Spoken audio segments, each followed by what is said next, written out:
Good evening, everybody. I'm going to have to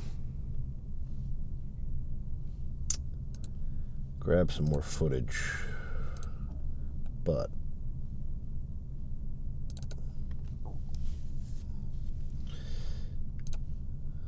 we'll take care of that when I have to. What's up, Drake?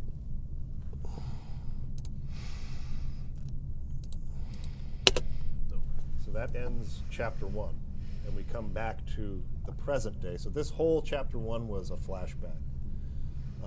Now we come back to the present day at the Orban Monastery, where Ramza had seen Delita. All right, where's my gameplay footage here? Yeah, nothing good ever comes of game studios being bought out by a major publisher like that. Yeah, I really like it. Never works out. The new cutscenes. They're really well done. The only thing I don't like about them is that there seems to be kind of a pattern of slamming to black. Do you have a note? I do. I have some more about Ziegton Ford here. Oh, she's going to talk more about that. Present day at the Orban Monastery, where Ramza had seen Delita. Do you have a note? I do. I have some more about Ziegton Ford here. Just in general, the way that this game, the way that Matsuno kind of shows the transition of who we think is the bad guy to who sort of becomes the bad guy by the end of chapter 1 is really well done, but it's really subtle and it's really slow. Yeah. Right. So at the very beginning of the game, you encounter a bunch of thieves, right? They're pretty basic thieves, right? You go kill them and you don't feel bad. They're bad. You don't feel. You go kill them and you don't feel bad. They're bad. They steal. They hate you. They want to fight you first, and then you go fight them and you win, right? It's like defending the realm against brigands and rogues. And you really feel that way. Yeah. As the game slowly progresses through chapter 1, you start to encounter a few of the thieves, whether it's in cutscenes before you show up where they're talking to each other, or whether it's in them talking to you and telling you. You slowly start to see little glimpses of life isn't fair, this isn't right, you know? And you don't know whether to believe them or not. Basically, you're just like, yeah, whatever. All thieves say they're innocent when they're in prison or whatever. All prison inmates say they're innocent, something like that. So it's like, okay, fine. They think that they're doing the right thing, but they're stealing, so they're bad. But then you keep fighting. You keep finding more and more of these people, and you slowly get introduced to like Wygraf and his wife Midori. Midora? What was her name? His sister Miluda. Sorry. His sister, Miluda, that's it. And Miluda and others, as you slowly start to learn more and more and more about what this group is doing and how they're rebels and what they're rebelling against and where they came from, everything slowly starts to turn. But this is the moment where it all becomes clear, basically, where it's like, it's over, you know, because you wouldn't know. I mean, you would expect, based on the dialogue, that there was some foreshadowing that, like, oh, Delita's sister's going to die. Mm-hmm. That was pretty clear. Oh, no problem, Drake. Are you are you playing along for the podcast with us? One of the brothers of Ramza was like going to be good and was going to be upstanding, but it didn't happen. But this is a very good storytelling technique to have the subtle change instead of an immediate or one single moment. It was very subtle up until this point where the arrow kind of flips the other way. Yeah. Right? The nobles are the real villains. Exactly. Not the thieves and rogues. Yeah. Yeah, I agree with that. Oh, and also, well, no, this was just general. August says that everyone uses everyone else. They all use each other. Yeah, if you have any questions, an emotional way. Feel free to hit me up. Right, so it seems like it can be really tough at the start, but sociopathy or something where he doesn't feel attachment to people. He just sees people as objects or tools to be used. And it's just like that's just the way it works. That's the way that the society is structured. It's not like he was probably raised August to think is that. evil in the sort of like typical sense. Like he was born evil. Like he's malicious necessarily in it. He was raised to think as much as he's just been raised to think this way. But even the nobles he sees as tools and stepping ladders. I feel like it's a complex. It's a weird. It's an awful I guess, compass of morality to have, but it's like one that he inherited, not one that he like Yes, yeah, yeah. developed necessarily without the, the terrible influences of the outside. It's not like he was just inherently that way. He developed this way, and he does have this cold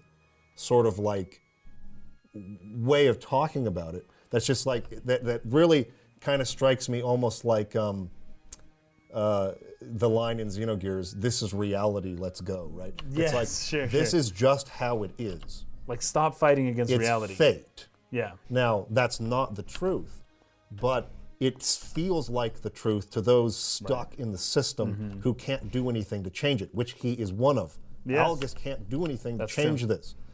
Ramza could. Daisadar could. Larg. The king could. Yeah. These people have the power to change things, but why would they be motivated to do that? It serves Right. them. Right. The people with the power to change it are the ones that have no motivation to change it. Algus can't change anything, so he accepts it as it is. Delita doesn't accept it as it is. And Ramza doesn't accept it as it is. And what they're going to be doing for the Yeah. rest of the game is working to throw this down and totally rebuild it again. If Algus had simply lost his noble heritage, Yeah. he would have fallen in line with Delita immediately. Exactly. Immediately. Exactly. He would have agreed with Delita and said, yeah, let's change it, because everything's a tool for him, and he's motivated Yeah. to become something, right? Yeah.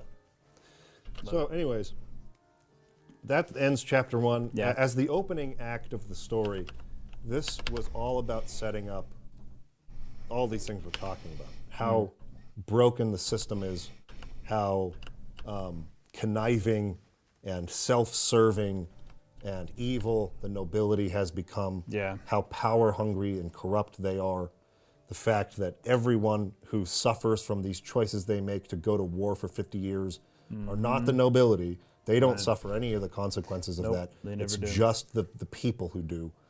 And this needs to be totally reworked. It needs to be destroyed from the foundation and rebuilt again as something different. And I like that they frame that theme of the first act through the friendship of Ramza and Delita. Yeah. And see the conflict coming between two friends on opposite sides. They grew up together, but they can't really understand each other. Yes. Yeah. And they can't really walk the same path Right. because of their birth and station. And they're going to try to approach fixing this from very different Yeah. angles. Now, chapter 2. Chapter 2 is titled The Hey, Alex, how's it going?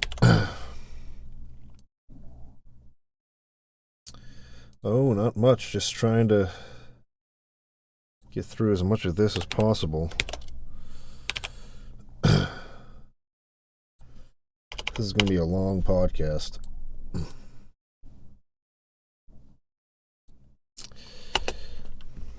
Now, chapter 2. Chapter 2 is titled The Manipulator and the Subservient, Yes. which is another way of saying the master and his emissary. Yes. Like there's that book, I mentioned it on one of our Patreon podcasts, but Yeah. the book, which is essentially, the book is by Ian McGilchrist, but it's essentially a reference to the master and then the emissary who thinks that he can usurp and become the master too, but is ultimately not at that level. Right. Yes. Anyways, it's great.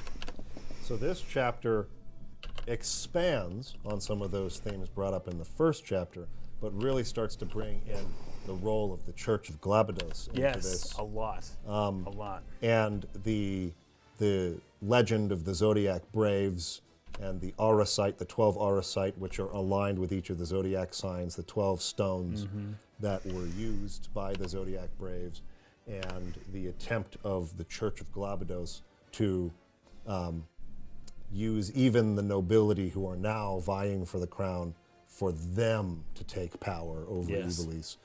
It's like a third faction is now introduced.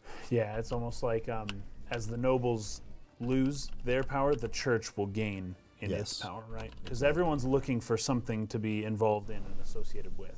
Right. And the church gives people a separate from the state way to be a part of a thing that also has like great influence. Exactly. So, Excuse me. Let's skip to there. Influence. Exactly. So we come back to the monastery. Yeah, all of chapter 1 was a flashback. Yeah. All right, we can use this here now.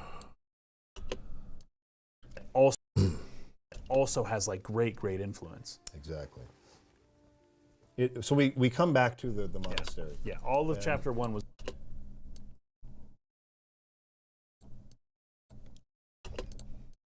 Exactly. So we come back to the monastery. Yeah. Let's see. So we come back.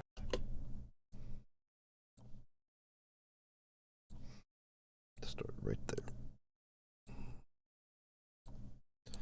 Exactly. We come back to the monastery. Yeah, all of chapter 1 was a flashback. Yeah. Come back to the monastery here. And Agrius is, of course, going to be pursuing Princess Ovelia. She's honor bound to defend her. Gafgarian says something like, yeah, I'm not going to do it. That's not part of the contract. Yeah, And I don't she's get like, paid for that.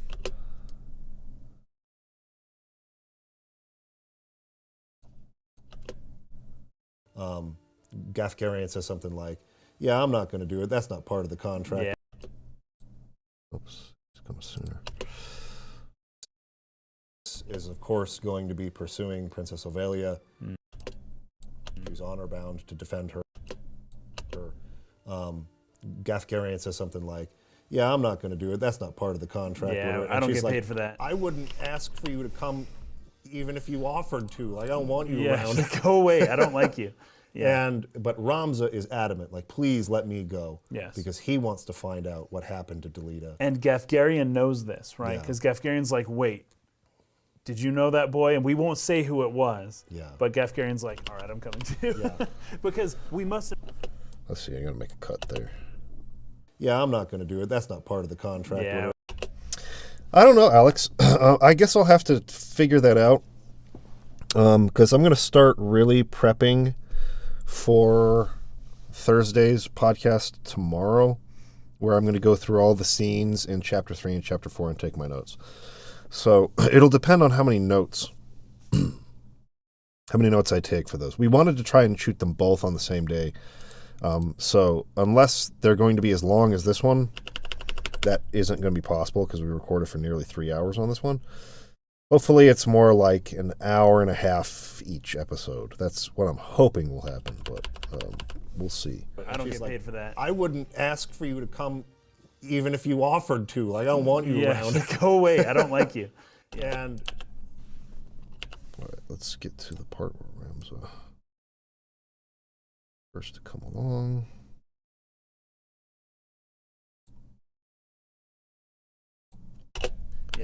but Ramza is adamant, like, please let me go. Yes. Because he wants to find out what happened to Delita. And Gafgarian knows this, right? Yeah. Because Gafgarian's like, wait, did you know that boy? And we won't say who it was. Yeah. But Gafgarian's like, all right, I'm coming too. Yeah.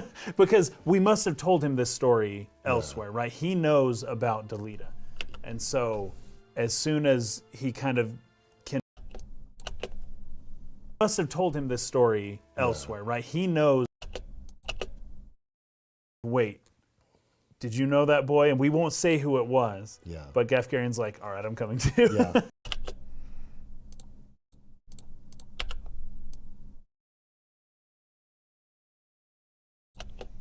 A part of this. There is a scene coming up in a little bit that makes me wonder how much he knew specifically about Delita. And then Dice Dark explains, oh, our men who were Okay, skip all this. the whole time was hired by Dice Yeah. Dark. Thing, right? I actually really like his character. He's a good character. He's a great Gafgarian's character. pretty beastly character. Yeah, As yeah, a I love villain. him. Seeing it through for Ramza kind of a thing, right? I actually really like his character. That reason. Right. But he's feigning as if he's in. And Yes. so he's coming along. The whole time was hired by Dice Yeah. Dark to Yeah. kill Ovelia. But Gafgarian, as we'll learn here in a minute, the whole time was hired by Dystarg to. Here we go. Boy, and we won't say who it was. Yeah. But Gafgarian's like, all right, I'm coming too. Yeah. Gafgarian, as we'll learn here in a minute, the whole. Oops, I need audio transitions.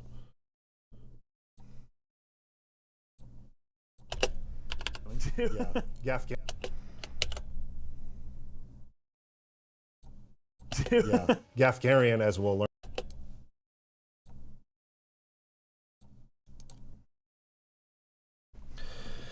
Let's see. Alex is saying, I'm sorry for any English mistakes. My writing isn't as good as I wish. I'm still improving on. I didn't even know that you weren't a native English speaker, to be honest. I mean, I think I remember you saying something yesterday about the word teta in, was it Portuguese or something like that? I remember that now, but otherwise I wouldn't have even known that you weren't a native English speaker based on what you write, so I don't think you need to worry about it at all.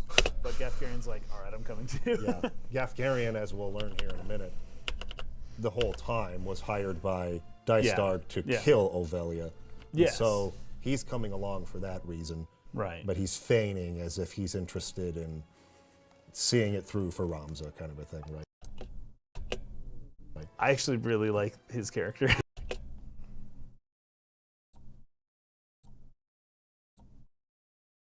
He's a good character. He's a great Gafgarian's character. pretty beastly character. Yeah, As yeah, a I love villain, him. he's a great villain. Yes, yes.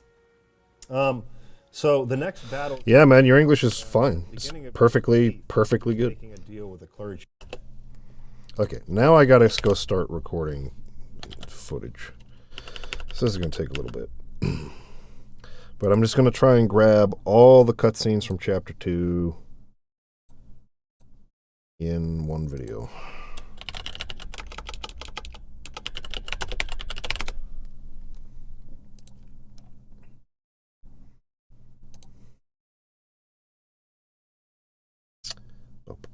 Where am I here? I'll scroll down.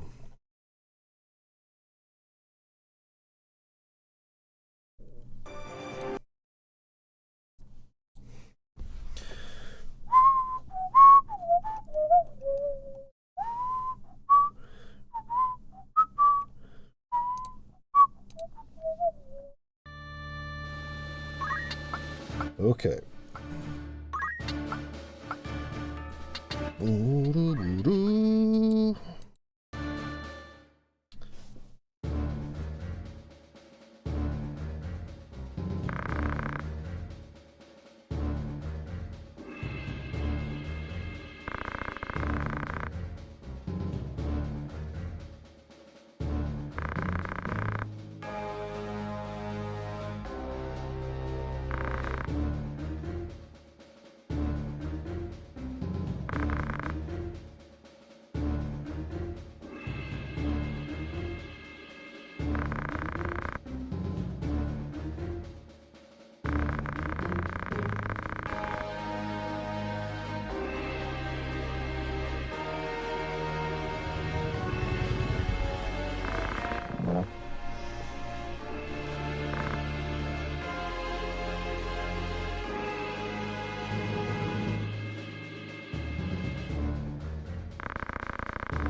Okay, and then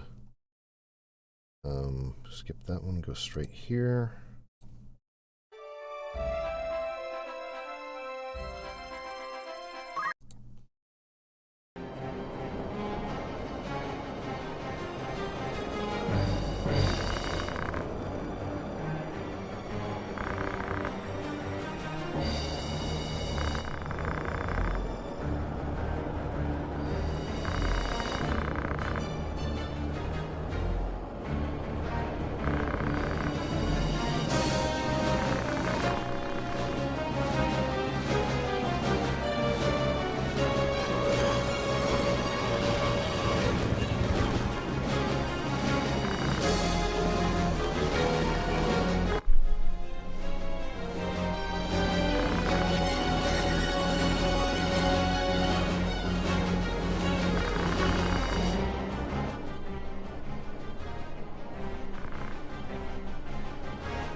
Oh yeah, Square back in the day did an amazing job. Just over a couple of years of improving graphical fidelity.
I think I killed Gafgarian too fast to get that other extra dialogue in this battle.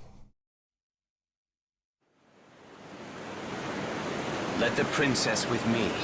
She will be safer in my care. What is this game you play with us, Delita? Game? I do no more than speak the truth. You've made an enemy of the entire Order of the Northern Sky. Where would you now take her?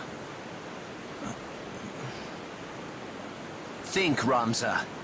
This was Duke Larg's plan, and he would not act without counsel of the Queen. You cannot trust the crown. Would you then turn to Goltana? No, that would be folly. He would only offer up your heads in hopes of keeping his own. And what so would you propose to do? I would do only that which you, my lady, cannot. You speak in nothings. So I do. But pay it no mind. I shall leave her with you for yet a while longer. Delita! I did not think we would meet again, but I'm glad we have.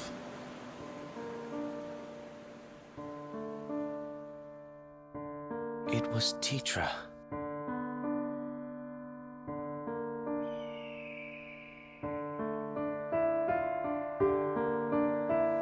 She watched over me then,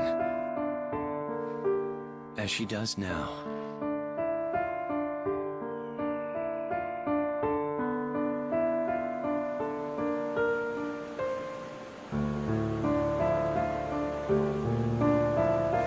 Know that you go with my thanks, Sir Delita. Ramza, I hope this meeting is not our last.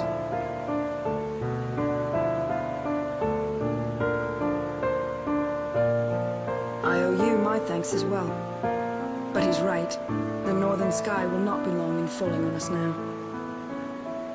This is the path I've chosen.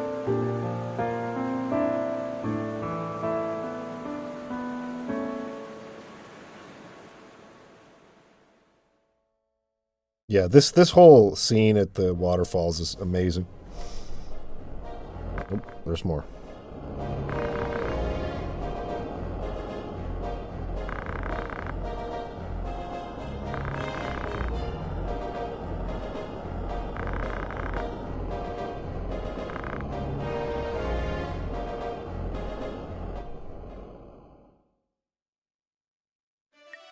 Yep, fantastic. The story in this game is just so damn good.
Okay, skip to the end.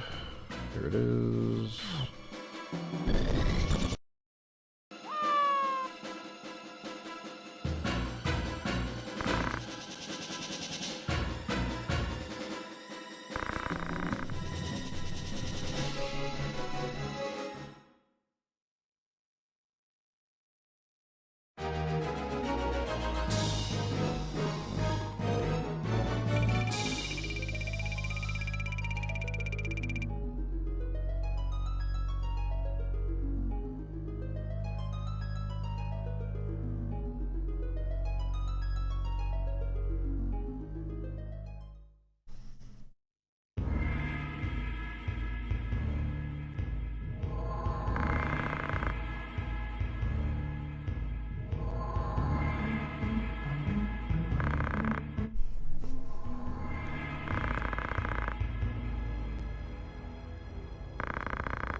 I agree, Alex.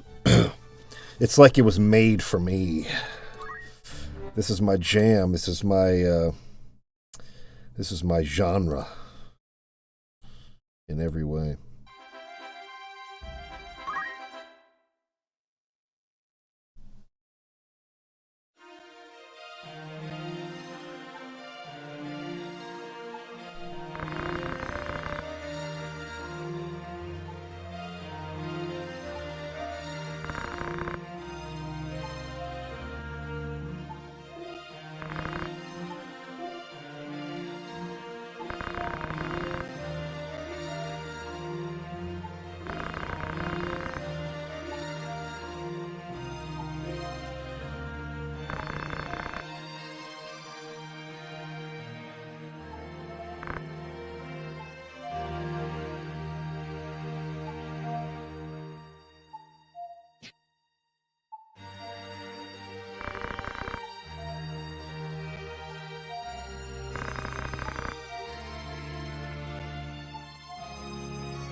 Good scene.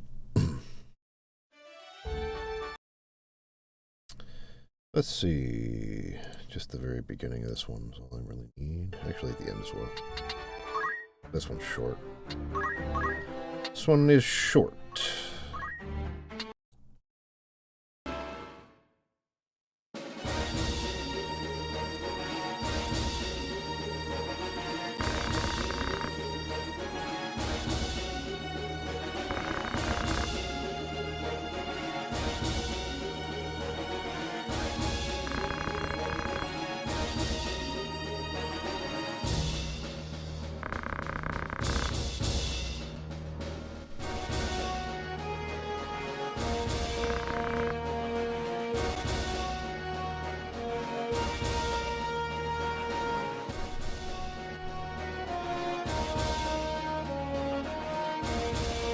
Okay, the ending.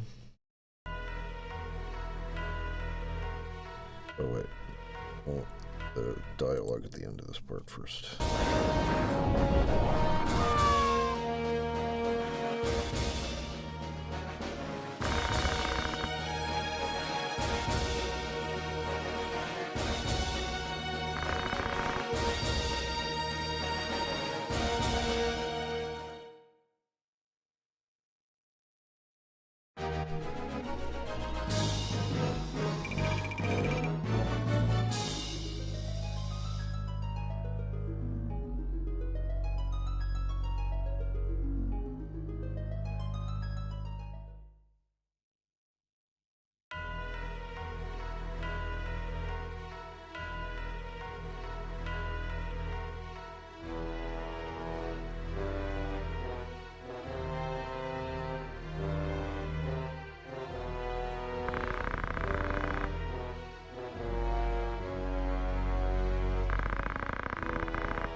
That's true, Alex, yeah.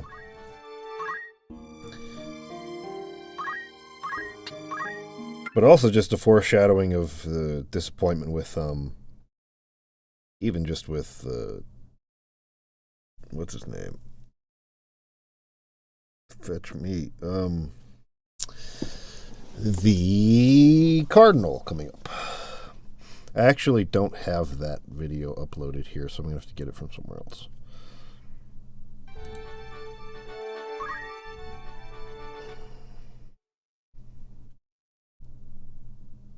No, not Simon. Cardinal Delacroix.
Okay. Another scene with Delita here.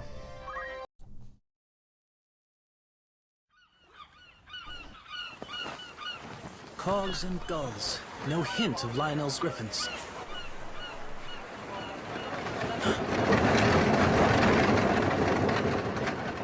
Delita.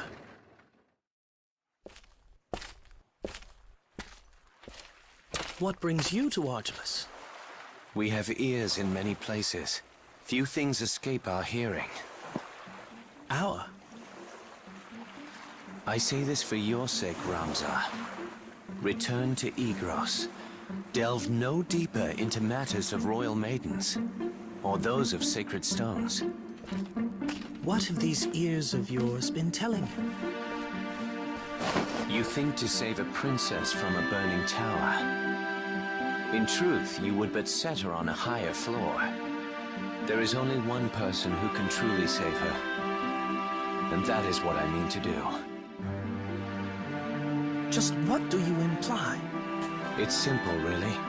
Noble endeavors do not always reach the end that we desire. You cannot save the princess. However hard you endeavor to save her, you would do well to remember that.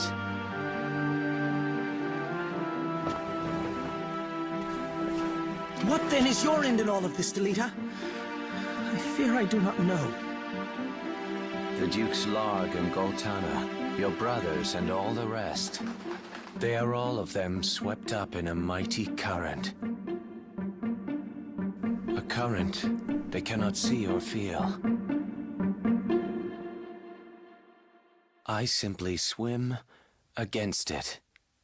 Nothing more.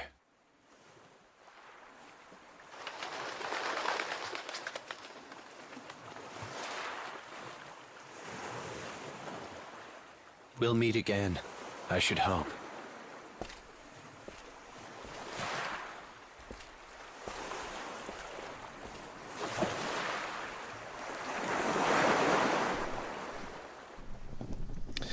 Yeah, Alex, I've seen some people saying things like that too, and I don't know, I don't get it. I don't get it, personally.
Really good scene as well.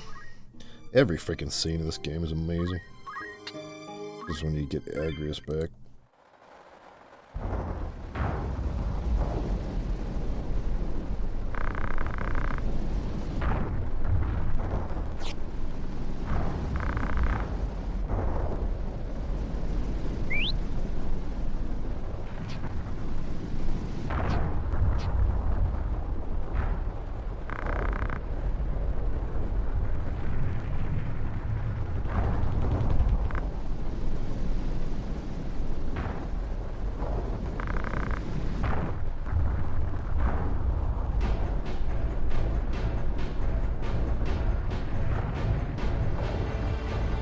What's up, Stale Moves? Yes, it is very, very powerful. A little too powerful. For sure.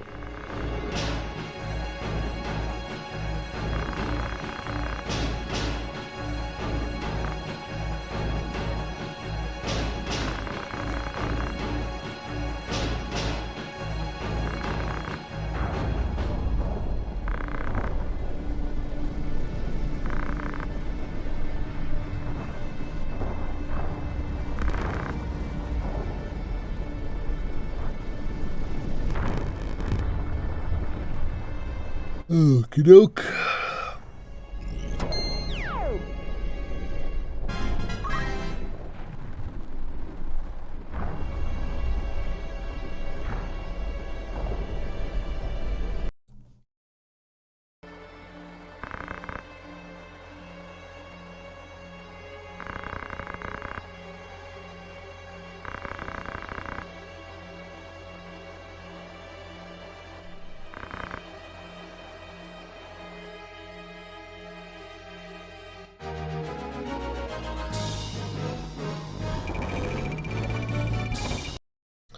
Alright, to the gallows we go.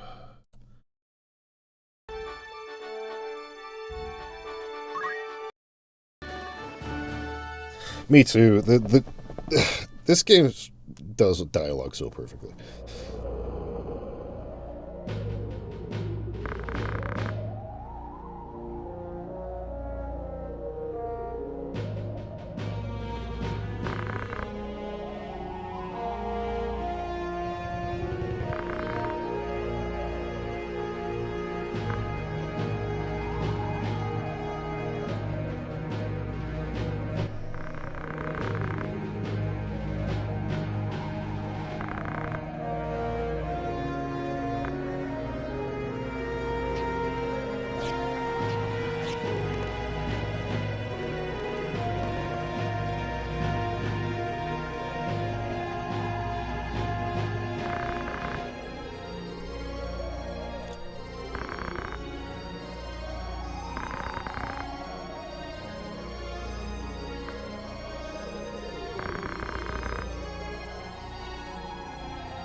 Alex, yeah, I think I would.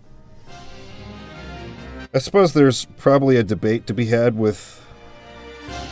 It's hard to judge power levels between games, like, with all the materia and stuff that you could give Cid in FF7, you know, like, is he more powerful? Like, I don't really know how to measure that, but yeah, I would say Thunder God Cid's the most powerful, personally.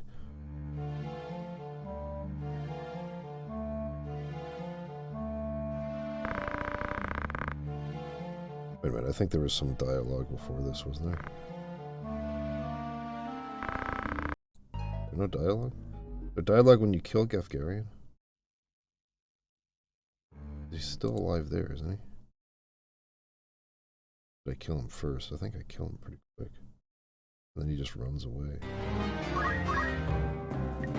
I don't see him though. I probably went after him like right away.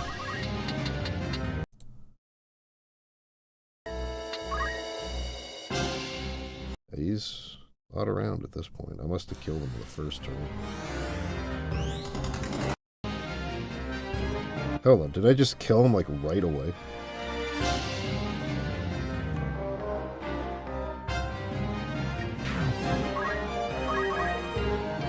Yeah, I did. This literally ran up on his flank and freaking pounded him. Probably with 2 hits. Yep, like a beast.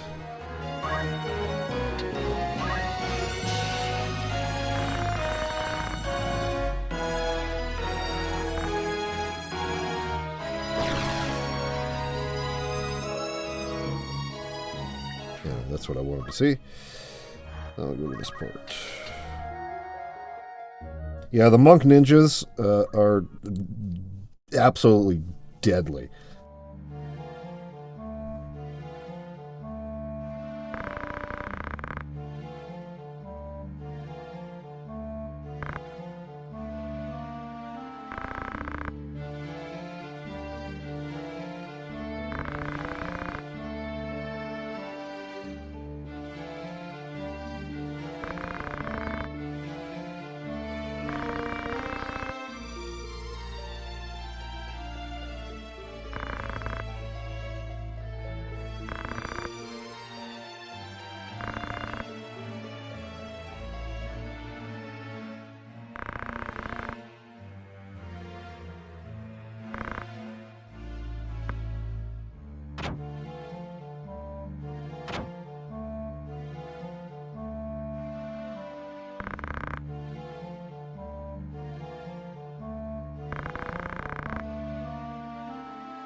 Such a good scene. Oh, thanks, Alex. Glad that you enjoy it. Drake says this talk about dialogue made me remember Triangle Strategies dialogue, and before I could remember whether or not I liked it as a tactic successor, I got distracted by how dumb the title is. Yeah, it's stupid, stupid title.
I just say Miluda like it's spelled in the PS1 version, but I suppose that could also be Miluda, more like a Y sound, like Miluda, or maybe even Miuda, depending on how French it's supposed to be. I've never understood French pronunciations of words. It's baffling to me. It's a baffling language to me, so I don't know how it's meant to be pronounced, but I just say Miluda, personally. All right, the rest of this is just preparation. Lionel Castle. This should be pretty much the end of the chapter here, and then we'll be ready to go. Oh wait, there's 2 scenes left.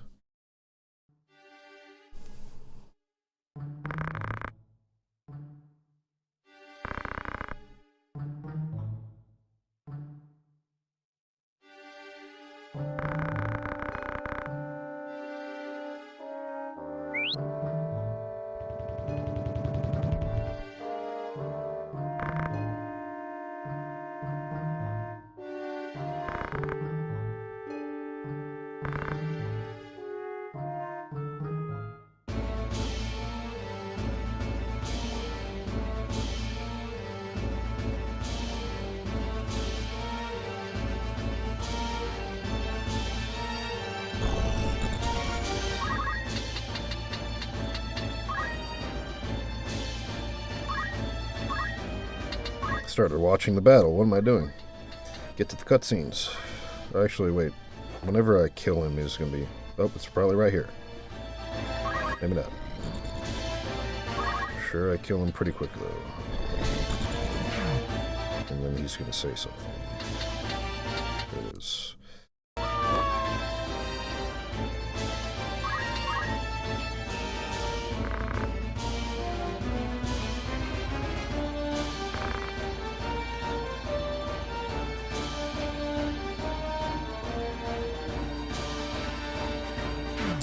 Goodbye, Gafgarian.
Okay, and then the end of this battle has a little cutscene. I need to go a little further. Nope, before that.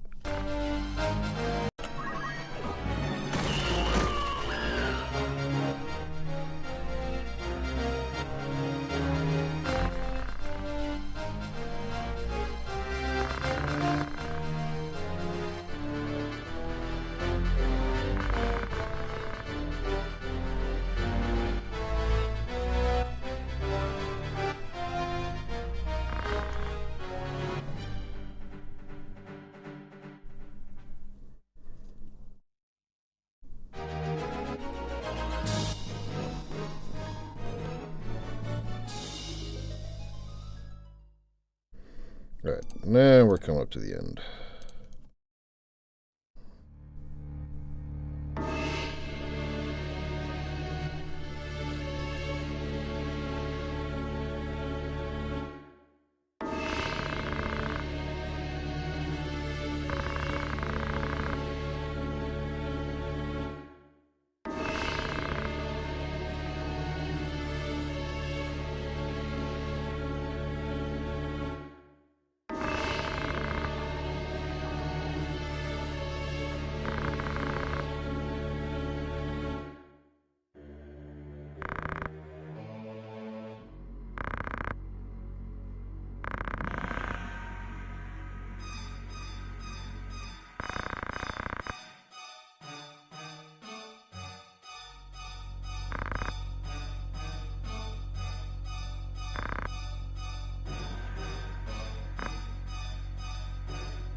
And then there's some dialogue somewhere in here.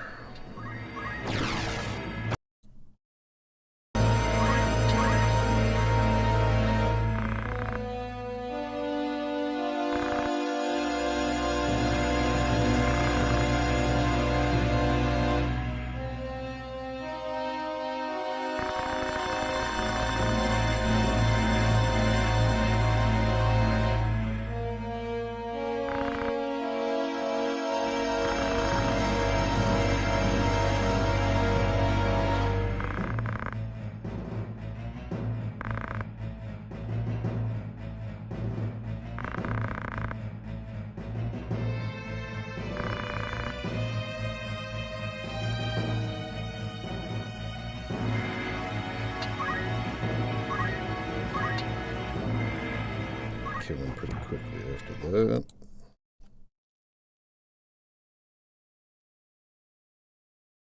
Missed the dialogue.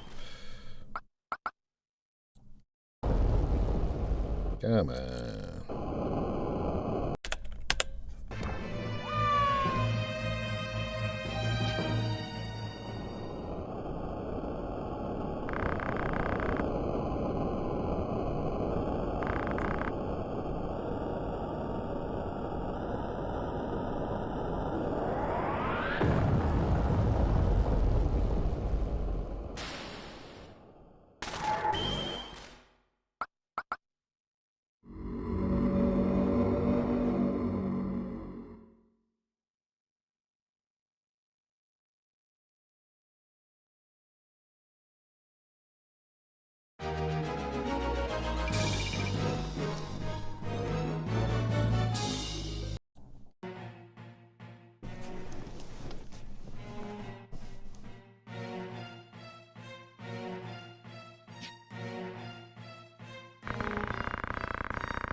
All right. That is all I need to record for this episode. We are now good.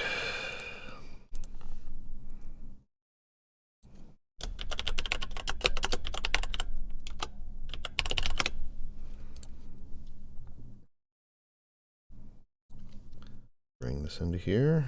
Oops.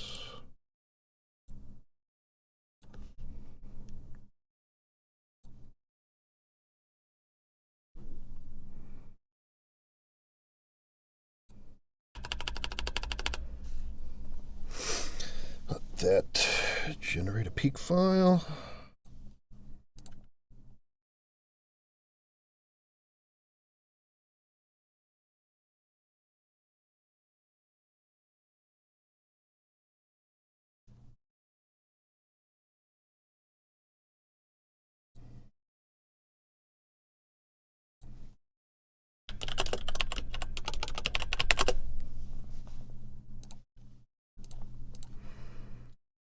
All right, so that took an hour. Jeez. Okay.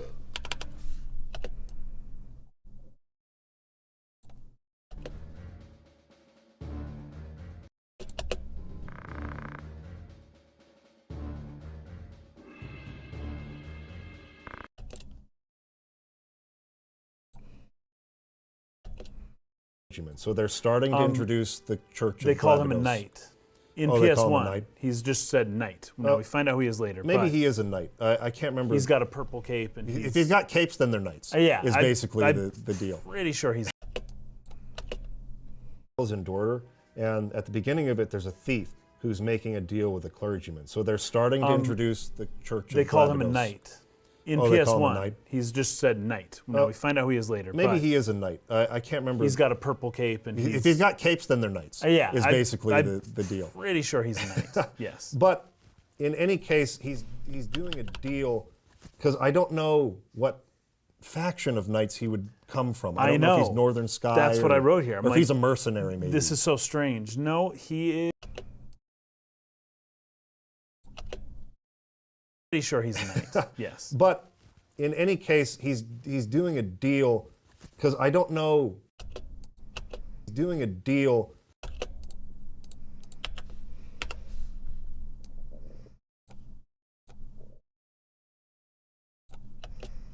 Yeah, he's got a green, like thieves. The guy on the left does, yeah. The guy on the this guy's a church. He's a clergyman. But read his title, knight. Oh, but they. He's a knight. He's not. He's a knight. He's a knight from the church. Okay, so sure, that So might be he's hiring a sellsword Yes. to do this job. Okay, we were talking about it different. I was talking about the green guy. You're talking about the purple guy. Yeah, I was saying with the purple. So they do give him a name here in a second, though.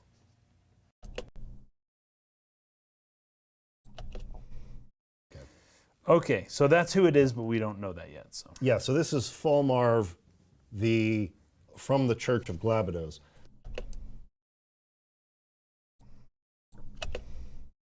He's doing a deal. Yeah, so this is Fulmarv. Yeah, so this is. So this is Fulmarv. He's doing a deal. So this is Fulmarv,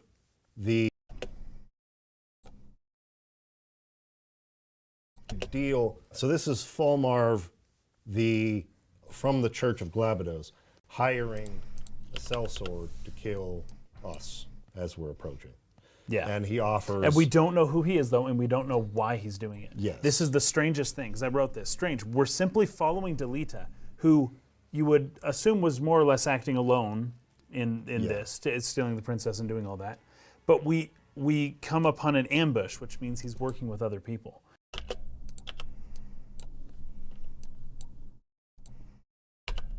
Yes. But then when we see him later on, he's alone again. So it's really strange circumstance. And Gafgarion and some other people bring this up a little bit later on, saying, why were we ambushed in Dorter? Like, this makes no sense. Who were these people, right? Right. So anyways, that's just a little mystery here that we figure out later. So he's trying to hire them for 500 a head to do the job. He's like, nope, Yeah. 2,000. And he's like, that's absurd. I will give you 700 or whatever, like maximum, and that's like the last I can do. He's like, fine, I'll take Or it. I'm going to turn you into a heretic or something like that, right? Right. He's like, actually, I'll go rat you out. there's actually some really good dialogue in the War Lions version. So he's like, no, like that's too low or whatever. And he Yeah. says, mayhap you forget the ease with which men are branded heretics. Exactly. So Exactly. he's threatening him, I'll go 700 and no higher. And the Yeah. guy takes the deal, 700. Yeah. but doesn't realize that Ser Gefgarian is in the party. So they haven't Yeah. given us a lot of background on Gefgarian at this point. And up at least through the end of this chapter, I don't know they ever really reveal who he was in the 50-year war or whatever. But as soon as he sees Gefgarian, he's just like, oh my gosh, like, Yeah.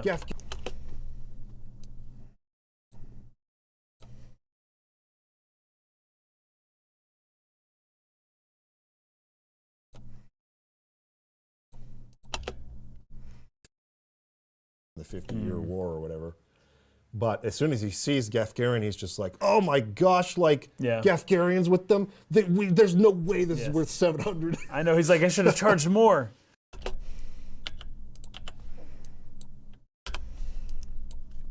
So let me pull Yeah. up just a little bit of background on Gefgarian. Because we've talked about the North and Southern Sky Knights, We talked about North. Oh, we mentioned Southern. Yeah. but we have not We haven't seen them yet. talked about the Eastern Sky Knights yet in the story. I'm just going to read this first part to avoid spoilers. Gefgarian was a division commander of the Order of the Eastern Sky, but was expelled for the barbarism he employed to ensure victory at the end of the 50 Years' War. So he was one of the knights, as it said, summarily dismissed because he Yeah. was dishonorable in his barbarism as one of the leaders of the Eastern Sky Knights. Okay. So he used to be a knight, and that's why Agrius and this thief are referring to him as by his title Ser, S-E-R, Ah, yes, in the okay. War of the Lions. I think they version. just say Sir. Yeah, because Yeah. he was a knight at Yeah. one time, and he was a very thief are referring to him as by his title Ser, S-E-R, Ah, yes, in the okay. War of the Lions. I think they version. just say Sir. Yeah, because Yeah. he was a knight at Yeah. one time, and he was a very powerful knight. He's a very renowned knight. Right. And now he's a mercenary because he was discharged or Discharged. dismissed. Not because he necessarily did anything wrong, but just because people found out about it. Yes, exactly right. That's how this stuff works. So they're freaking scared that Gefgarian's there. And it doesn't turn out well for them. They all get killed by They us. all die. And It's funny that I would assume they know who Gefgarian is because, at least in part, they're mercenaries. Gefgarian's a mercenary. Yeah. They probably roll in similar circles. yeah, Kind of like what in Mass Effect the big guy Rex. oh Rex. Yeah. How he's he's a for hire, just like, and they kind of know each other. And one day they'll get hired to kill each other, and they're like, whatever, it's life, Yeah, you know. that's just the That's way how it it- is. that's That's, how the it is. system. That's the way it's That's the system. designed. It's fate, right? Yes. All the Algus arguments. At the end of the battle, Agrius eventually says that Ovelius' captors must have gone to Fort Bessalat. So you start heading in that direction.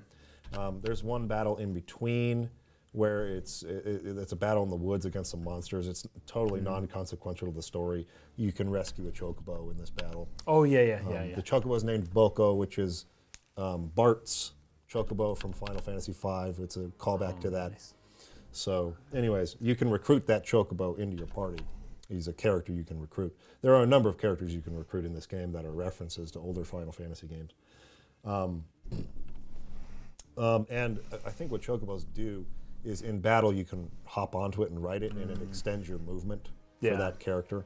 So instead of it being 4 or 5 tiles, it'll go up to like 7 or 8 tiles or something like that. The chocobo gives you extended range. So anyways, that's all that battle is. The next one is at, and I'm going to butcher. Okay, 49.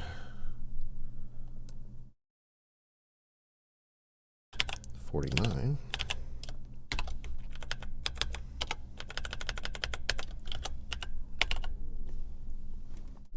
I do not know how to pronounce this word or spell it, so I'm going to have to look it up. Hello, let's go.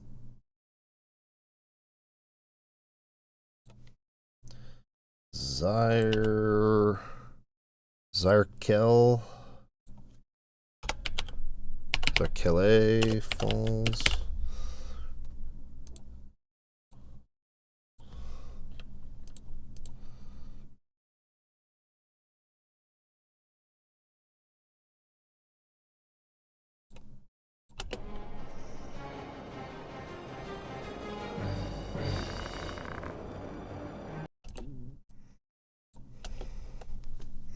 The next one is at, and I'm going to butcher this pronunciation, Zierkel Falls.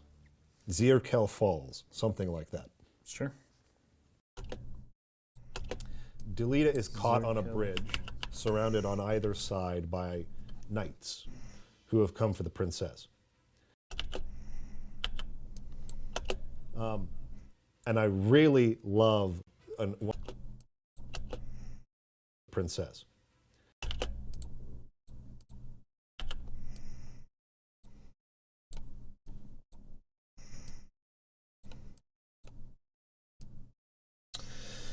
Let's see. Alex says, I wanted to ask you one thing when I watched the Xenogears final episode on the podcast. It is about the anime Neon Genesis Evangelion.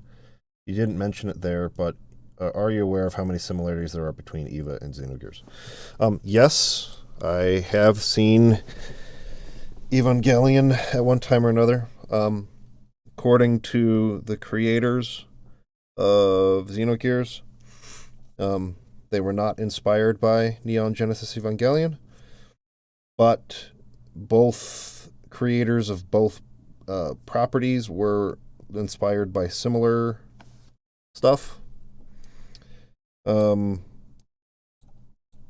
So I kind of have always just held to their word on that they weren't like watching Neon Genesis Evangelion and coming up with, or like taking ideas from it. Even though they came out at similar times. Yeah, Drake has talked about this before. He felt like Xenogears has more in common with Gundam than with Neon Genesis Evangelion. But in either case, I mean, there are some things that are similar enough to where it's kind of just like, oh wow, like that's kind of crazy. In particular, it's like the Gazelle Ministry being in the little computer thing, and then I forget what the name of the council is in the second season of Evangelion that are all in those like computer screens. That was the one thing that to me it was like, oh wow, that feels like such a direct parallel that it doesn't feel like it could be purely a coincidence. I mean, I'm sure it could, but that was my one takeaway from Evangelion when watching it, that I felt like, oh, this feels like a Xenogears thing. Like, this is the one place where I feel like there's a crossover that is strong enough to where it's like, oh, maybe they saw this and took the idea from this. But other than that, I feel like they're just inspired by similar sources. Jungian psychoanalysis, obviously Freud and other things like that. And I really love one of the opening lines from Delita, because the knights try to say, no blood needs to be spilled. Hand over the princess and no one will die, right? Like, just hand her over.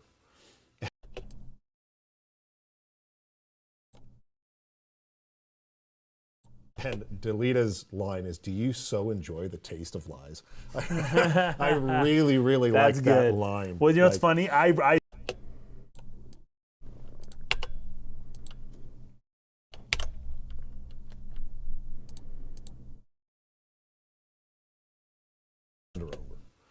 And Delita's line is, do you so enjoy the taste of lies?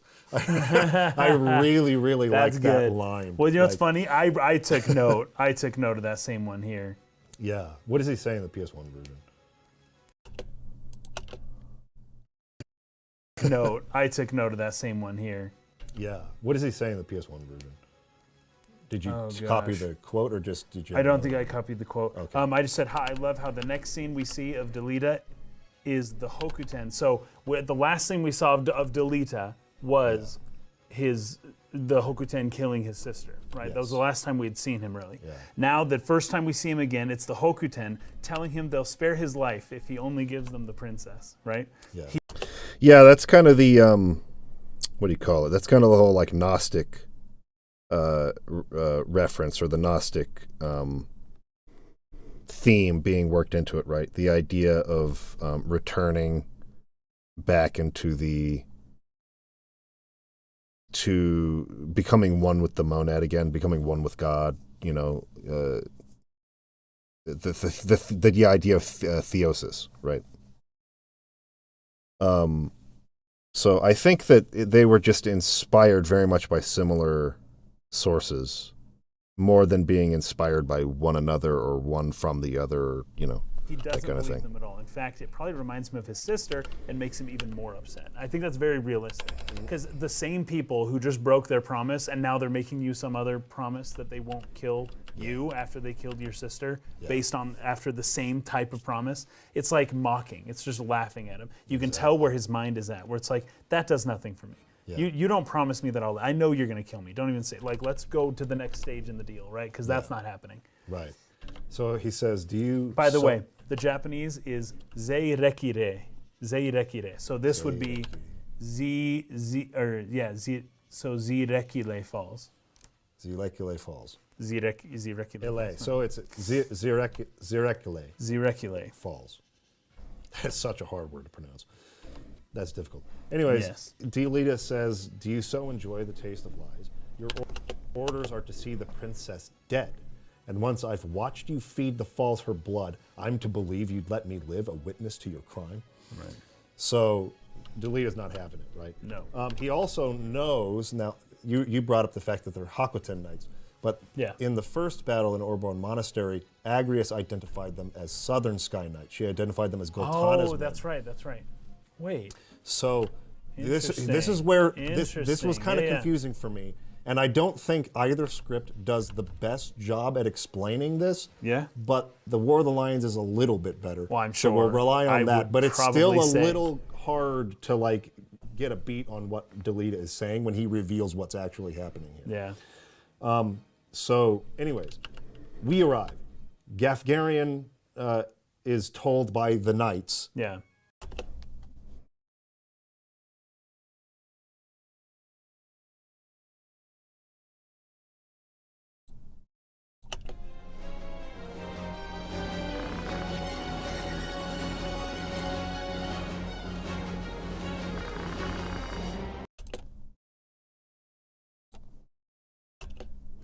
Enough, kill these people, and it's revealed No. that he was in This the is hire of Dice Dog the whole time. Yes, the whole time he was, that's who's paying him the most money, right, right? and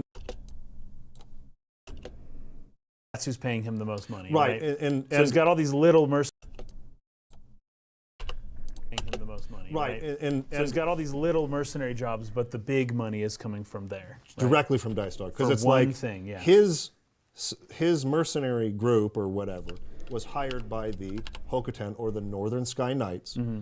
to protect Ovelia, I think, is what they were sent there to do with Agrias. Then Southern Sky Knights, Big money is coming from there. right? directly from Dice Dog, because For it's one like thing, yeah. his mercenary group or whatever was hired by the Hokoten or the Northern Sky Knights. Mm-hmm.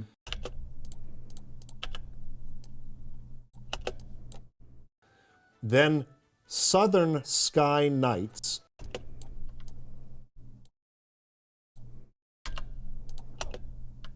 the Northern Sky Knights. Mm-hmm.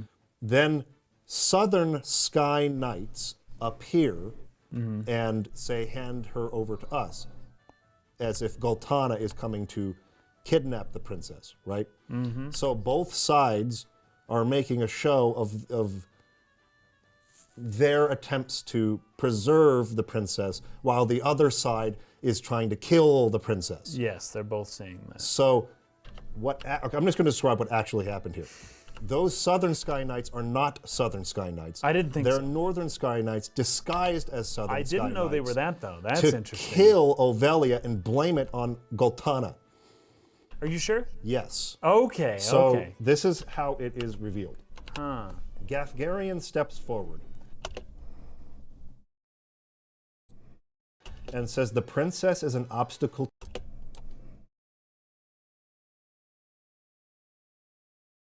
Come on. There it is.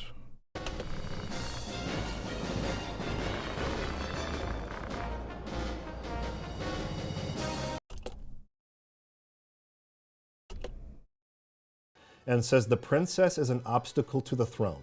So long as she lives, the threat remains that someone could assert her claim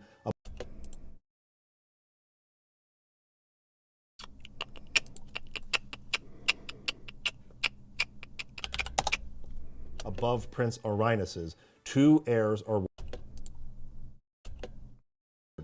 and says the princess is an obstacle to the throne. So long as she lives, the threat remains that someone could assert her claim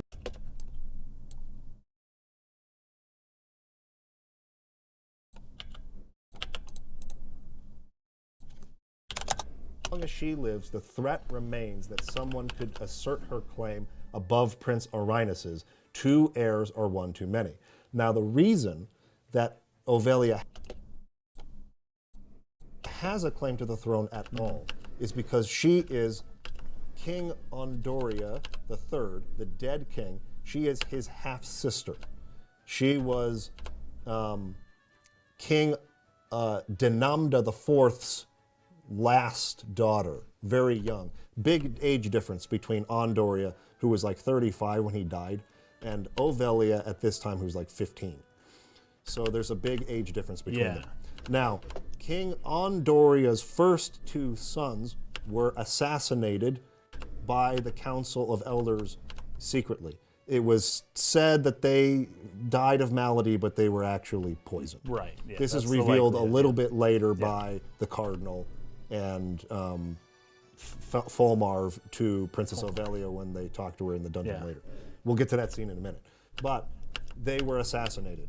Okay. And this is because they did not want Queen Loveria to continue to have power. They wanted her ousted. So what happened is because Ondoria was on death's doorstep, in order to name a successor, he took his half-sister and adopted her as his own daughter. So Ovelia was adopted as Ondoria's daughter and given the heir, or adopted as the heir to the throne. So she would be the next heir. But then the queen, Loveria, had another son, Orinus. And then Ovelia was sent away to the monasteries. Yes, yes. And Orinus became the heir and ruined all the plans. And there's questions about who the actual sire of that son is because Ondoria was so ill, but that's all talked about later. So that's the backdrop here, right? And so Dice Darg and Larg's plan is to pin the assassination of Ovelia, who does have a claim to the throne. They want her taken out because they support Orinus. Larg supports Orinus. Yes. Orinus is his sister's son. But Ovelia has a legitimate claim. So they want her dead, but they can't just assassinate her. That would make them look bad. So they're trying to pin her assassination on Goltana the other people instead. Okay. So they sent knights of the northern sky to kill her in the guise of southern knights.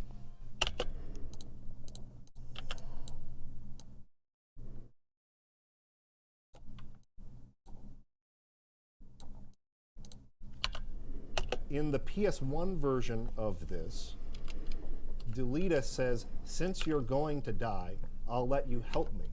If the princess is kidnapped and killed by Goltana, they'll be rid of her and his rivals.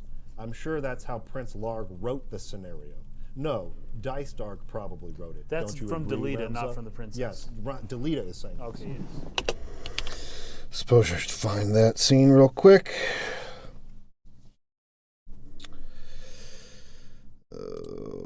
Let's see here.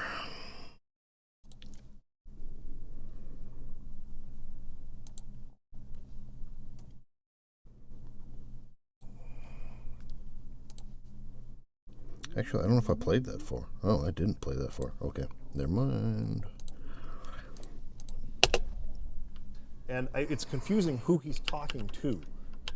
It's like, is he talking to Ram? He's obviously talking to felt like Ramza he by was the talking end to of us. it. But okay, so here's the part. Here's the version in War of the Lions. It's clear by the end of the statement he's talking to Ramza, but at the beginning of it, it seems like maybe he's talking to Gafgarian or one of the knights or something like that. So it's like you're getting halfway through this line, and then by the end of it, it's like, oh wait. Yes. It was hard to piece together what he's saying. In the War of the Lions version, he says,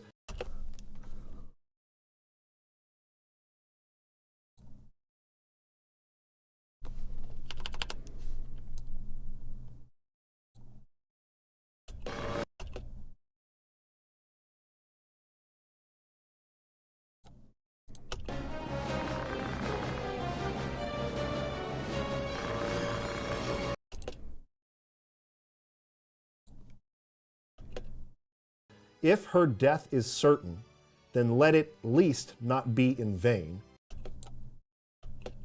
Kill her if you must, but let it be held.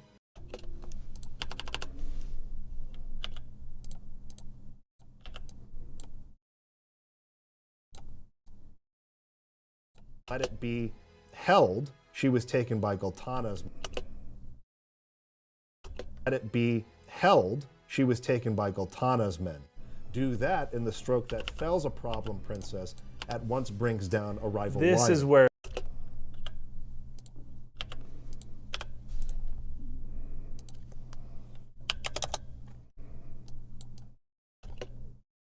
says, if her death is certain, then let it least not be in vain. Kill her if you must, but let it be held. She was taken by Goltana's men. Do that, and the stroke that fells a problem princess at once brings down a rival lion. this is where it A rival this lion. is where it was. Okay, this is where you got that. Okay. Interesting. That was no doubt Larg's plan all along, or Yeah. was it his? Such a plot has more the feel of Dice Dog's thinking. Would you not agree, Ramza? So they it say does something seem similar. like he's really talking to Gafgarian the whole time. He just brings Ramza in at the end when Yes. he's like, or maybe your brother, huh? Help me out here. Like, which one of your Right. brothers do you think Right, did exactly. this? Help me in my discussion with Gafgarian. But what he's doing here is he's describing the thought plan, process yeah. of Larg and Dice Dog. Yeah, yeah. And it's hard to read because that's That not was revealed difficult. until like three was difficult. sentences into the paragraph. Yeah. What he's doing is explaining a rationale. He's not explaining his own thoughts. Yes. He's explaining Larg and Dice Dog's thoughts. So if you look at it in that context, it's as if Larg or Dice Dog is saying, Is saying if that her whole- death is certain, Yeah. then at least let it not be in vain. Yeah. So they're saying Ovelia has to die, but if she's gonna die, let's at least take out a rival in two birds with one stone kind of a deal. Yep. Right? So let's at least not let Ovelia's death be in vain if she has to die because we support Orinus. Kill her if you must, but let it be held she was taken by Goltana's men. Do that, and the stroke that fells a problem princess at once brings down a rival lion, Goltana. Right? That was no doubt Larg's plan all along, or was it his? Such a plot has more the feel of Dice Dog's thinking. Would you not agree, Ramza? So he's explaining the plan. Yeah. I didn't get that at first. It's because Yeah. it's not that well written, but to be honest. good. That makes sense. Okay, so that's where you got that, and that makes perfect sense. That makes Yes. perfect sense. So, because it also seemed possibly a little bit that that Delita was with those Knights of the Southern Sky when He- they he was initially- riding with but them. he breaks off and goes He somewhere breaks else off because he and- knows the plan and he's going to subvert it. Right. He screwed up the plan. Which is why Gafgarian is confused when he goes back and talks to Dice Dog. He's like, that guy you hired to abduct the princess, he like bungled it. Who is this person? Like Yeah. he completely like went rogue on this. right. And Dice Dog explains, my men were found dead. Like, I don't know what you're talking about. So Delita killed all of them. Delita inserted himself into this everybody. plan and subverted the plan. On whose orders we don't know quite yet until the end of the Well, chapter. we find that out later, but that is one of the things that I'm looking at here. Is that now? I don't know. We'll get to that. We'll get to that scene. We'll get to Yes. that scene. Okay, so Gafgarian responds to this. That one has the right of it, Ramza.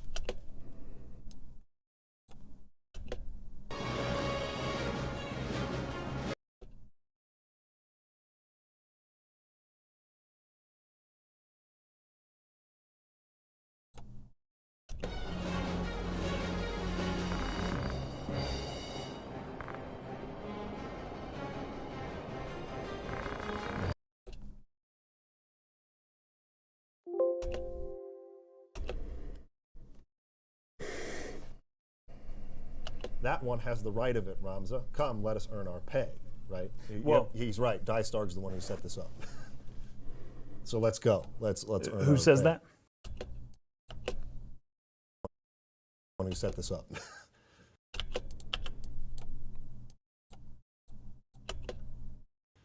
So let's go. Let's earn Who our says pay. that? Gafgarian? Gafgarian says that. Okay. So my favorite thing ever in this game so far is when the knight, one of the Hokuten knights, tells Gafgarion, says, kill them all. And Gafgarion says, I don't know what's going on, but it's in the contract. Like, Yeah, that's very different between the two versions there. oh, is it? Okay. Because he says I don't know what's going on in PS1, but he does know what's going on because he's been hired specifically by Dystar to do this. Oh, So okay. he should know exactly what's going on. Well, okay. So this is quite different. But I love the twist on Gafgarion that they give him here, because you think you know him pretty well, because it's like, oh, he'll do whatever for money, right? Yeah. So that makes him an immoral person, right? Because he'll do anything for money. Yes. But as chapter 2 progresses, I really start to like him a lot, because he is very much in like a moral position relative to everybody else, and you see it especially when he talks to, I think it's Dystar Dystar later later, on. yeah. But here it's great because he'll do whatever for money. But then, oh yeah, Agrias says the kidnapping is a sham. What did it say in?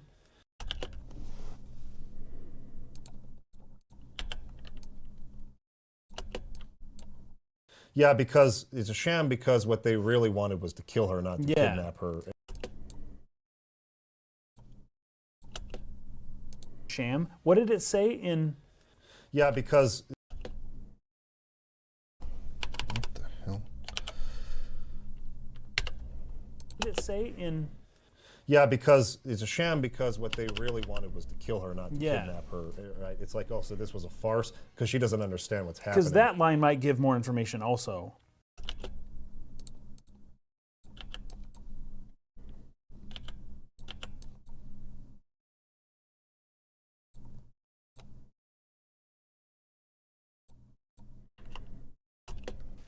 Gafgarian, that one has the right of it. Ramza, come, let us earn our pay. Ramza, oh, I like this line. No, not again. I will not watch as sacrifices are made of the weak and innocent. She will not be another Tetra. Yes. So he's saying yeah. Ovelia will. That line might give more information also. Gafgarian, that one has the right of it. Ramza, come, let us earn our pay. Ramza, oh, I like this line. Oh, I like this line. No, not again. I will not watch as sacrifices are made of the weak and innocent. Again, I will not watch as sacrifices are made of the weak and innocent. She will not be another Tetra.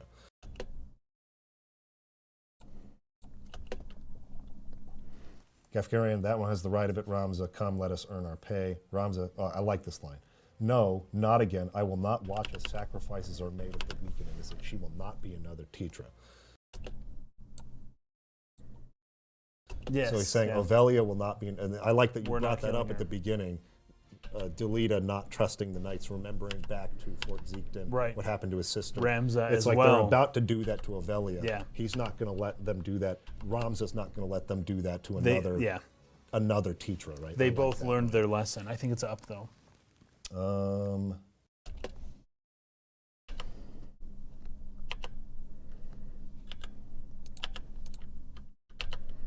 Oh, here we go. It was Yeah. a ruse. So A Gafgarian. ruse. Oh, so Agrias. Oh, okay. The knight says, it seems we're no longer alone. Gafgarian, kill them all. Gafgarian says a change of plans, but a contract is a contract after all. That's less funny.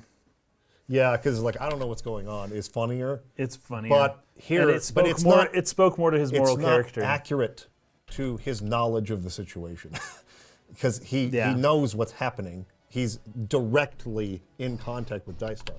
So a change of plans, right? Like it's going differently than the plan. But a contract is a contract after all.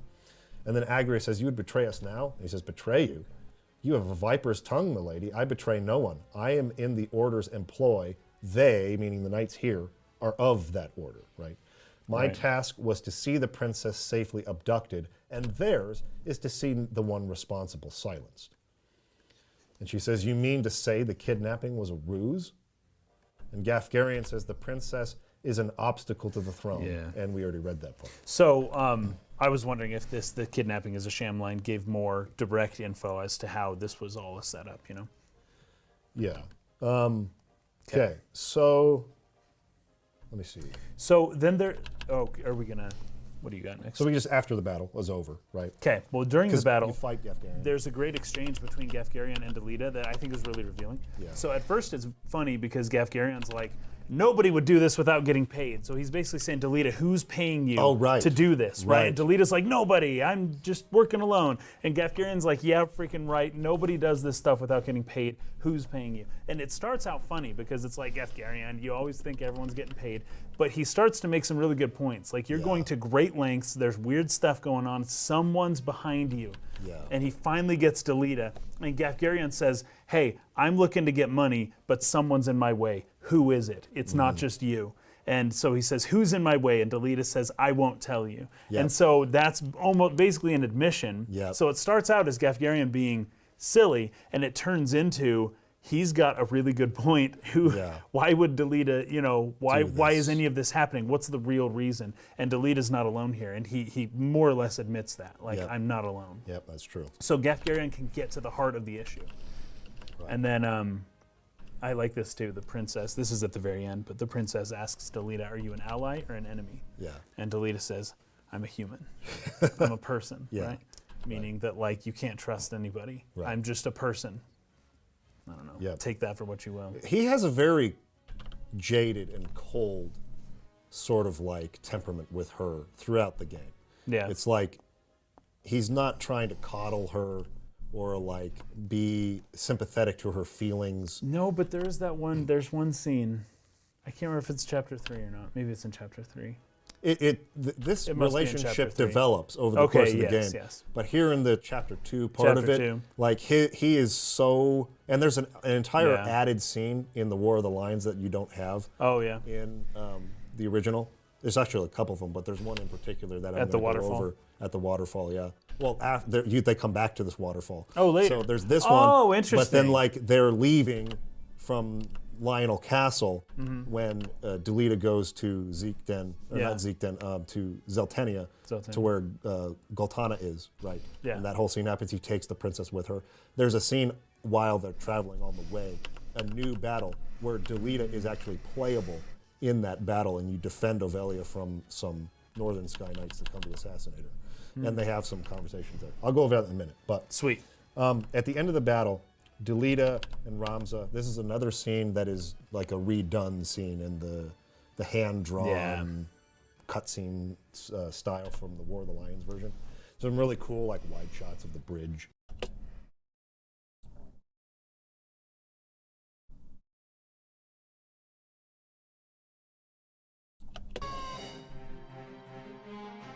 I think I killed Gafgarion too fast to get that other extra dialogue in this battle.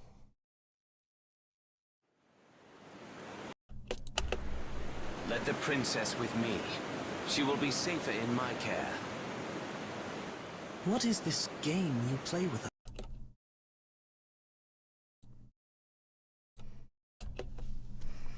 You know, with I have seen with those long focal lengths. You know, just like a really cool looking shot of them standing on the bridge facing each other with the water just like plunging down behind them. Yeah, it's sweet. I love those shots. So, anyways, they're there talking, and they're debating who should be taking the princess now. Right, and Delita's at first, he's really adamant. He's like, I'm taking the princess, right? Like, you can't protect her, I can. And they try to ask him why he says that. He's like, I'm not telling you anything. I know. I can't he's tell you. He's too cryptic. He can't inform them who he's working for or what he's actually trying to do, which, you know, as a storytelling element, it's like, oh, can we trust Delita? Like, what's his real end goal here, right? But Delita's like, if you take her, like, where are you going to go? Yeah, what like, are you going to do? How are you going to keep her safe? You've fought the Northern Sky Knights now. And they'll kill you. You think you can go to Goltana? Like, he will assassinate you just to clear himself of being implicated in all of this stuff, right? Like, you can't go anywhere. Only I can keep her safe, kind of a thing.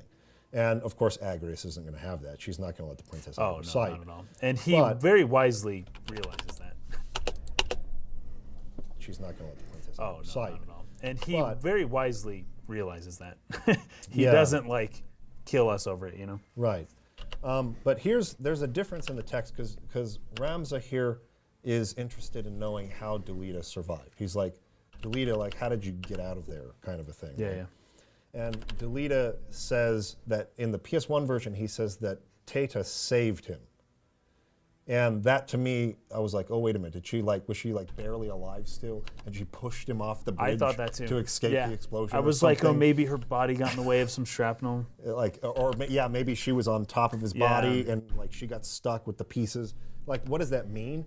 But in the War of the Lions, it's much clearer. She's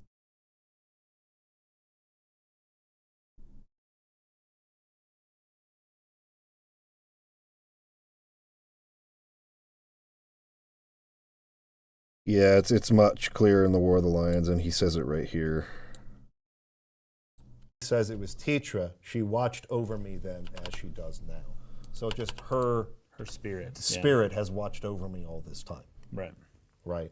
So that's much clearer in the new translation. But at the end of this, he says, fine, I'll leave her with you for now. And he leaves. And then Ovelia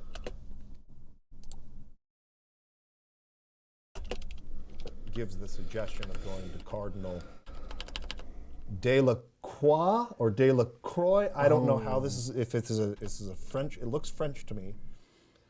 And Well, PS1 the probably way is they different. wrote it there is quite different. It's Draclau. Draclau was his D-R-A-C-L-A-U. name, yeah. That's all I got. But anyways, I it's could find it different. in the Japanese, though. Delacroix. I mean, I don't know. I haven't studied French. Would this turn into croix? Delacroix, yeah, Okay, Delacroix. Delacroix. That's what I thought. Yeah. So Cardinal Delacroix in Lionel, which is one of the provinces of Ivalice. Yeah, that's Titra's pendant. Yeah. So they're like, let's go there. That's like the Church of Glabados has a strong foothold. Yeah. Everybody in this world is a member of the Church of Glabados. It's Right, the but dominant that's kind of religion. like their yeah, big it's, place, it's, right? It's like, yeah. I mean, the cardinal is like the second in line of hierarchy in the church. Right below the Yeah. top people. They go there for help. Okay, but first I have some more things. Yes. Because I like to talk about Gafgarian because Oh, he's yes. so good. There was another line during the battle that clues us in a little bit more to his morality. Yeah. So in Gafgarian has an exchange with Agrias that's really good. He says, you get in the way, you get killed. Same goes for royalty, basically. Yeah. Because they're saying, you would kill the princess, Oh, she's right. royalty. Right. And Gafgarian's like, hey, I do this for the money, and I don't care about your class disputes, right? If Yeah. somebody royal is in the way, I kill them. Yeah. And if if they're in the contract, I kill them, right? So in a way, Gafgarian actually lives a more principled life than someone like Algus, for He's example. at least not hypocritical. Right? Exactly. So he treats everyone the same, though he's clearly not in the right. In fact, he implies that pledging blind loyalty is the real problem, because he says that to Agrias. He says, your blind loyalty to your masters, that's the real issue here. I'll kill. No, I don't discriminate when it comes to money, right? You give me money, I'll kill whoever. You will only serve those masters who tell you what to do, right? And then, people like knights are the real problem as far as Gafgarian goes. So by working for money, he puts his moral system in a different place. His philosophy actually reminds me a little bit of Squid Game and the general idea for that, where it's like class doesn't matter, everyone's the same kind of thing. And that's more or less how he sees, and it's horrible, Yes. like in Squid Game, or everyone just dies, but at least more consistent, maybe. but it's consistent, right? Yeah, Yeah. it's a principled moral stance, and this is where I start really liking Gafgarian. And then later on, we see that his moral stance is actually it's very solid.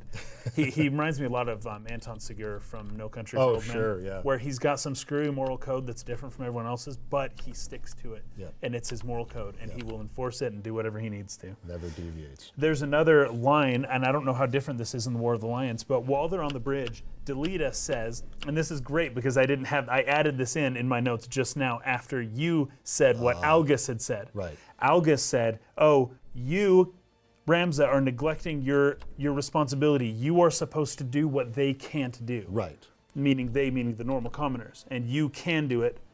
Well, Delita shows up here on the bridge, and we say, Ramza, what are you going to go do? Like, what's your plan? What are you doing? Or what would you do, I think. Yeah. And Delita says, I'll do what you can't. That's what he Yes, says. It's the same yes, thing. that's a good Says, point. I do what you can't. That's an awesome line. It's packed with meaning and mystery and hope and fear. Yeah. It's packed. There is so much in just that one line. I'll do what you can't. And not only is it a reference to what Algus was saying, but it's a, you don't know, like, as Delita is taking things into his own hands, you don't know what he's capable of, right? Because he's not a royal, you know, so it's almost like he's less bound. He actually can do more, and Delita himself is realizing this, and that's why he's in this situation. He can actually do more than someone like Ramza, who is bound by this nobility and this strict code, right? And he actually is more free, but that's where the fear comes from. It's like there's hope in that line, but there's also fear. There's like so much potential. Everything. It just makes your mind go in all sorts of different places. Yeah. That's a beautifully written line. He's transcended the system. He has. He's broken. Written line. He's transcended the system. He has. He's broken out of it. And he now, can operate outside of its bounds. Now he literally can do whatever he wants to do, as long as it's within some realm of reality. He refers to this a little bit when you see him later at that port city. After the machine you see him Guru briefly or whatever. Yep. So we'll get into that too. But that's a very good point. Very good. And then, in the end, the princess actually thanks Delita. Yeah. So she's like, "Thank you," and he doesn't really respond to her much. He's just like, what I'm doing is not worthy of thanks. You don't know what I'm up to, but." Yeah. Whatever, things are how they are, right? So Delita leaves the princess in our care. I don't know exactly why, but I think he didn't really have a choice, and he didn't want to risk fighting. You have to fight Agrius and us and everybody in the party by himself is probably not going to. It just wasn't going to work. That fight. But Gafgarian didn't die. He teleports out. Yeah, he flees. Okay, everything good for that. Okay, we're on to Zaland Fort City. Yep, the castled city of Zaland. All right.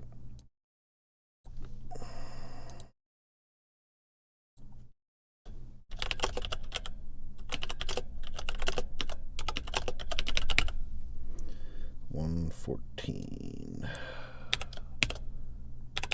51.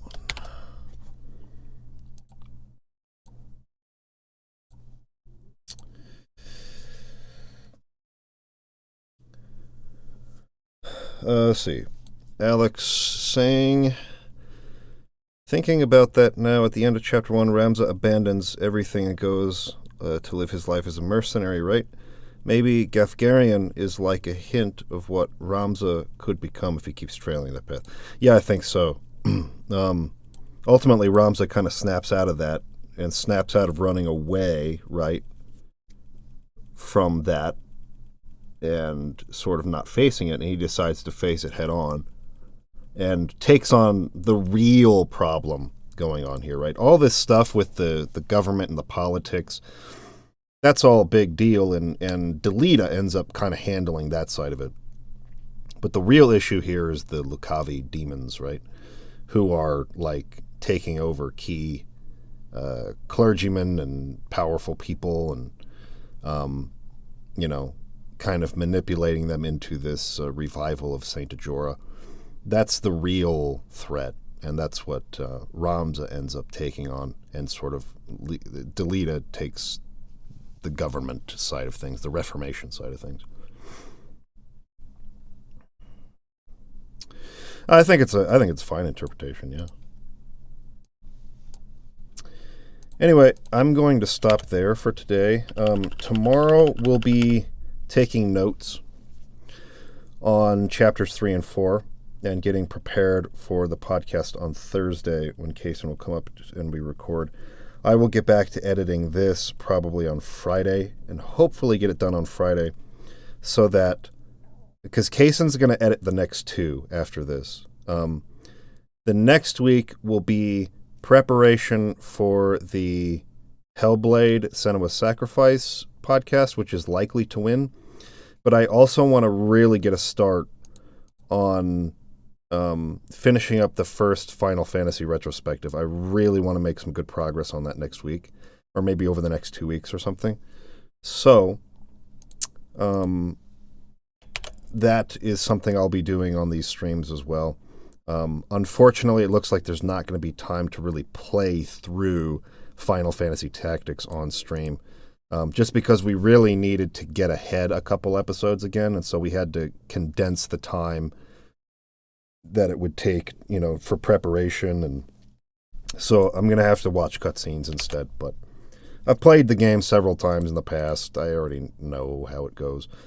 So, anyways, I will see you guys again tomorrow night to do those preparations for the podcast, and then I'll see you again on Friday night as I start either preparing for Hellblade or finishing up editing this podcast, or working on the Final Fantasy 1 retrospective.